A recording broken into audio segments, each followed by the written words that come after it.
Okay, guys, welcome back to my YouTube. I don't even know if I'm gonna post this honestly because it is so dark, the lighting is so bad, and my face looks like crap. Anyways, so I have been in the Bahamas for about 5 days now. We were on a Freeport trip with the Port Authority. So they had invited us over to come and take a look at some of these developments that they have going on in the Freeport area because of the incentives when it comes to taxes.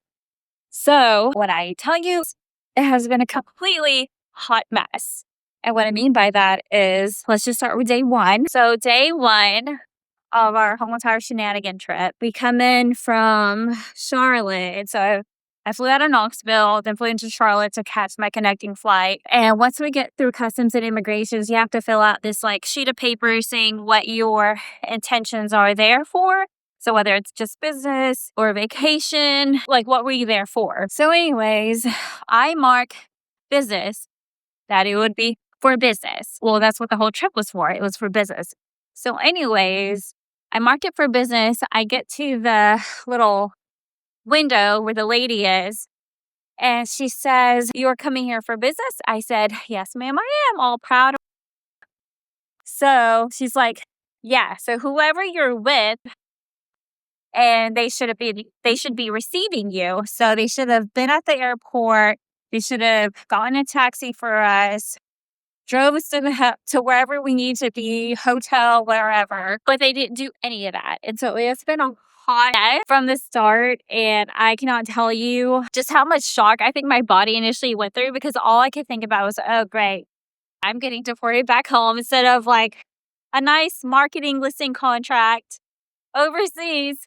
I get to go get deported. And there was just a lot of conflict because there was 4 different people that were there, and they just had different ideas as to what to do with us because we landed on a Saturday.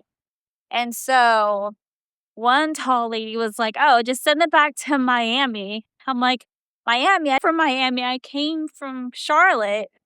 Knoxville is my house." So anyways, they were working on it. I guess Miss Butler, thank God for Miss Butler. She was helping us walk through the process and whatnot. And so she said, "Don't worry about it. I think we can figure this out." So I don't know who she reached out to, but we had to make a couple phone calls. So I tried to make some phone calls, and Miss Tiffany, the lady at the immigrations, was like, "None of these are local numbers that you're trying to get." So I was like, I don't know what else to tell you. These are the people that I came through with. These are the people that I know to reach out to. And so she's like, "Yeah, these numbers will not work." So we had to continue digging. We finally found someone that was supposed to handle the phone call, then finally let us through. But I tell you, the first 30 minutes of landing in the Bahamas, mind you, I've never flown to the Bahamas. We came here, my husband and I, at the time that we were dating, we came here 2013. So, but I mean, it's kind of the same concept with everything else. You're here for vacation and they let you through. But that just was not the case initially. So people got to route their paperwork before you get here. So this is my first CIPS work trip, and I have learned so many things just being here. And I've come to realize that some companies are not as accommodating as you would hope that they would be, but that's okay. It's a learning progress. It can only go up from here is my motto. And so I'm hoping for the best moving forward. Now, for development-wise, if you are looking to buy or sell in Freeport or any part of the islands in the Bahamas, I would highly encourage looking at the Freeport area just because there are tax incentives for importing or exporting your items here, especially if you are a business owner. Obviously, you do have to pay, when it comes to real estate, you do have to meet a certain threshold. And I've seen 500 to $1 million. So I've got to kind of check out what the different levels are for different people, if it's for business or if it's just, you're wanting residency. So I've got to look at these numbers, but I could pull them up later and show you guys. But as of right now, there was a development opportunity that did come up. And so as a CIPS agent, from what I've understood, that you want to try and acquire listing properties so that way you can help market them. And if you get a buyer for them, you get a referral. So we have a very, very, very, very, I wouldn't say lucrative, but like very attractive business opportunity here. And so I've got to finish up my classes and also navigate with the potential developers that came with us to see if we can congregate and make something happen. So we met a yacht owner here.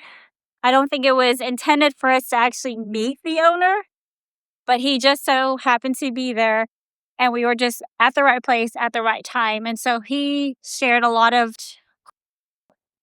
his clients that, have these huge toys.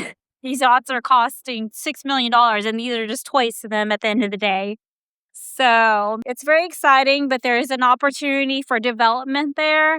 And so if you know of anyone that is looking to buy or sell in Freeport, there's going to be a great opportunity that's going to be coming up soon, especially for Europeans.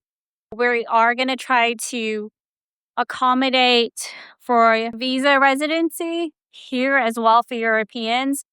And so that price point is obviously going to look a little bit different from everything else that you see.